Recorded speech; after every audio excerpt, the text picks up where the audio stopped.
Hello everyone, मैं Akanksha Chauhan and welcome to my YouTube channel. UPSC यानी कि संघ लोक सेवा आयोग हर साल बड़े बड़े पदों पर भर्तियां निकालती है, जिसको क्लियर करने के बाद आप भारत की सबसे बड़े बड़े पदों में कार्यरत होते हैं। इसके लिए आपको यूपीएससी सीएससी द्वारा 3 स्टेजेस की परीक्षा से होकर गुजरना पड़ता है और उन्हें क्लियर करना पड़ता है।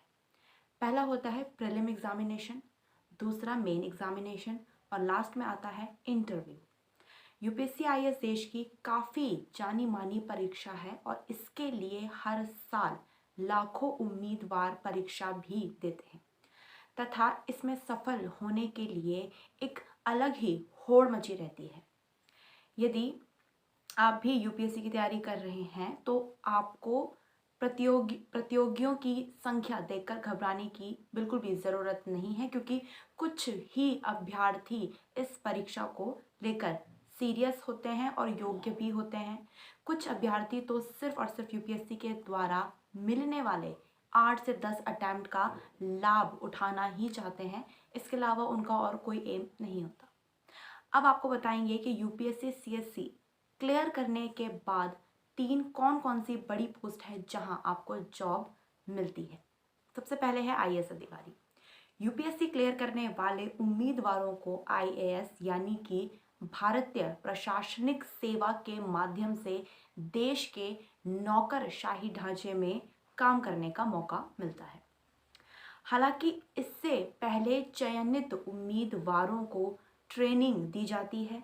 आईएएस अधिकारी विभिन्न विभिन्न मंत्रालयों और साथ ही प्रशासन के विभागों में नियुक्त किए जाते हैं।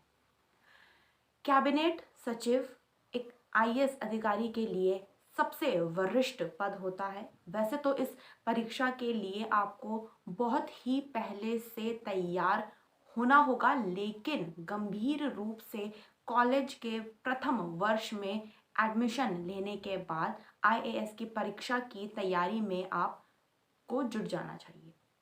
अब जानते हैं आईएएस की शुरुआती सैलरी के बारे में।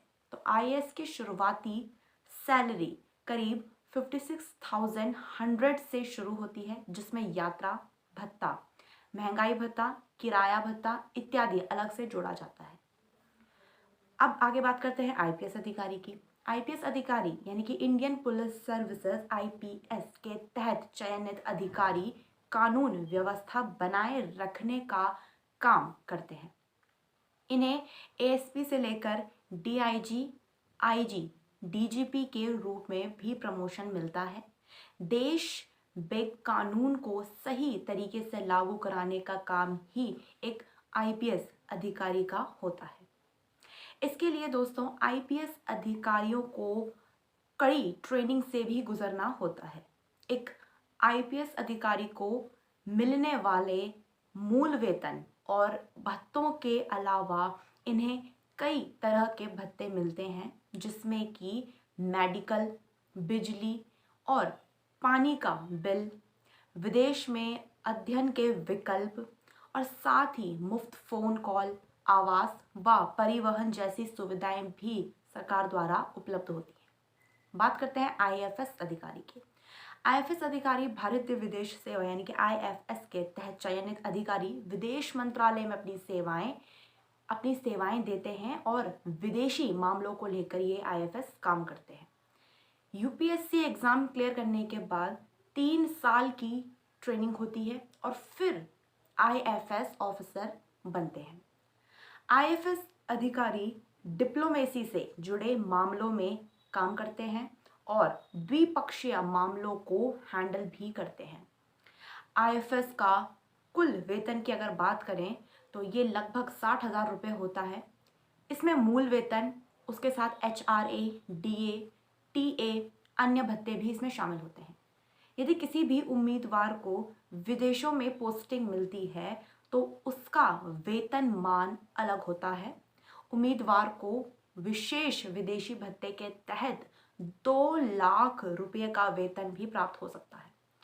ये वेतन भी पोस्टिंग वाले देश के आधार पर तय होती है। दोस्तों, ये थी जानकारी यूपीएससी द्वारा क्लियर किए गए एग्जाम के बाद जो आपको अलग अलग पोस्ट मिलेगी उसके ऊपर। उम्मीद करती हूँ आपको वीडियो पसंद आई होगी, वीडियो इन्फॉर्मेशनल लगी होगी और कुछ जानकारी आपको यहाँ से ज़रूर मिली होगी। तो वीडियो को शेयर कीजिए और चैनल को सब्सक्राइब कीजिए। Thank you so much.